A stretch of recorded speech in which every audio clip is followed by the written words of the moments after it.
Jaganmohan Reddy route మార్చారు. 2024 ఎదురు దెబ్బలతో ఆయన పాఠం నేర్చుకున్నట్టుగా కనిపిస్తుంది. ఒక్కొక్కటి చక్కదిద్దుకునే దానికి సిద్ధమవుతున్నారు.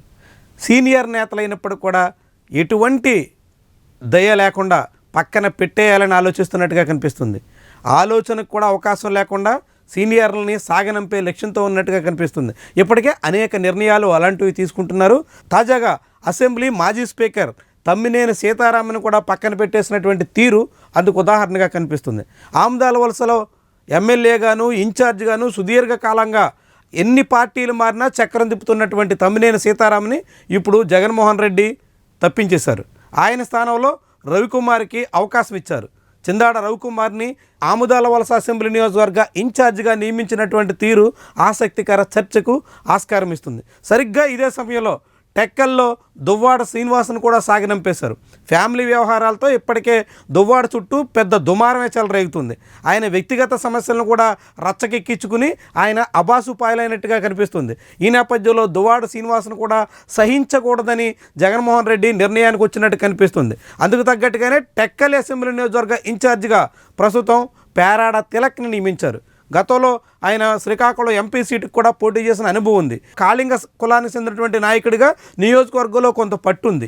చాలా సందర్భాల్లో పేరాడ తిలక్ టెక్కలి సీట్ను ఆశించినప్పటికీ ఆయనకు శ్రీకాకుళం పార్లమెంటు స్థానానికే పరిమితం చేసిన అనుభవం జగన్మోహన్ రెడ్డికి ఉంది. అయితే ఇప్పుడు మాత్రం రూటు మార్చుకుని పేరాడ తిలక్ని టెక్కలకు పంపించినటువంటి తీరు ఆసక్తికర చర్చకు ఆస్కారం ఇస్తుంది. అటు టెక్కల్లో ఇటు ఆముదాల వలసలో ఏకకాలంలో చాలా కాలంగా తన వెంట నడుస్తున్నటువంటి ఇద్దరు సీనియర్లని పక్కన పెట్టేసి కొత్త నాయకులకి అవకాశం ఇచ్చినటువంటి తీరు ఆసక్తికరమైన చర్చకు ఆస్కారం ఇస్తుంది. ఇది శ్రీకాకుళం జిల్లాలో మరికొంతమంది నాయకులకు కూడా సెగబెట్టే రీతిలో ఉందన్న అభిప్రాయం వినిపిస్తుంది. త్వరలోనే ఎచ్చెర్ల పాతపట్నం సహా ఇతర అనేక అసెంబ్లీ నియోజకవర్గాల విషయంలో ఆయన పునరాలోచన చేయబోతున్నట్టుగా ప్రచారం అయితే సాగుతుంది. ఇప్పటికే శ్రీకాకుళంలో ధర్మాన ప్రసాదరావు పూర్తిగా కార్యకలాపాలకు దూరంగా ఉన్నటువంటి తరుణంలో మరికొంతకాలం పాటు వేచి చూసి జిల్లా పర్యటనలు మొదలయ్యే నాటికే శ్రీకాకుళం పట్టణానికి కూడా కొత్త ఇన్ఛార్జ్ నియమించే యోచనలో జగన్మోహన్ రెడ్డి ఉన్నట్టుగా చెప్తున్నారు. ఇక శ్రీకాకుళం పట్టణంతో పాటుగా ఎచ్చెర్లలో గొర్రెల కిరణ్ కుమార్ని పక్కన పెట్టేసి